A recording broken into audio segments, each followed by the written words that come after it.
কোন নবীর সন্তান, ভাই ও পিতা নবী ছিলেন? ক দাউদ আলাইহিস সালাম, খ সুলাইমান আলাইহিস সালাম, গ ইসহাক আলাইহিস সালাম, ঘ ইসমাইল আলাইহিস সালাম। গ ইসহাক আলাইহিস সালাম। ভেবে চিনতে বলছেন? জি ইসহাক আলাইহিস সালাম। জি লক করে দেব? ঠিক তো? জি না ঠিক আছে। ঠিক আছে, জি ওকে, লক জি লক করে দেয়া হোক। গ ইসহাক আলাইহিস সালাম। আপনি এবার যে উত্তরটি দিলেন,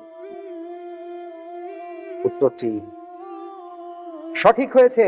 সুবহানাল্লাহ